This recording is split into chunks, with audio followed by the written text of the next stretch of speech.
got my first motorcycle when I was 13 years old. My dad bought me a 1978 Yamaha GT80.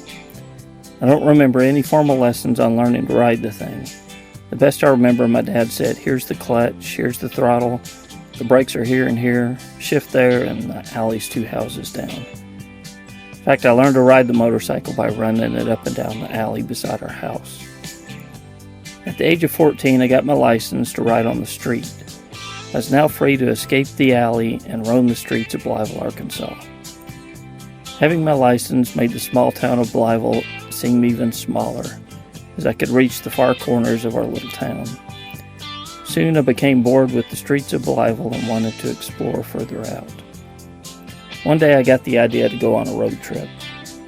They had a really cool arcade in Jonesboro, Arkansas, so I loaded up my pockets with quarters and headed out of town on my 104-mile journey to Jonesboro and back on my Yamaha GT80. I made the trip on Highway 18 to Jonesboro with not a care in the world, with maybe the exception of being caught by my dad. I arrived in Jonesboro, spent all my quarters on Pac-Man, Galaxian, and probably my personal favorite, Robotron. I ate a hamburger across the street and headed home. The little Yamaha GT80 was wound out to the max to attain the highway speed of 55 miles per hour, but it made it there and back without incident. It was my first real adventure on a motorcycle, and one that no one ever knew about until just a few years ago. In fact, I still got in trouble when my dad found out about my voyage some 30 years after the trip. But man, that trip and that sense of adventure stuck with me through all these years, and it's really part of why I love riding motorcycles.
This is Kevin, and this is my first night of the road trip, and things aren't going too well right now.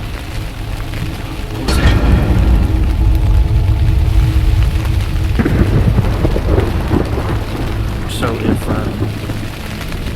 I just decide to ship my bike back home tomorrow and catch a bus, you guys will know why. Okay? Sorry.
Those who have traveled on two wheels have experienced the world in a way that car drivers never will.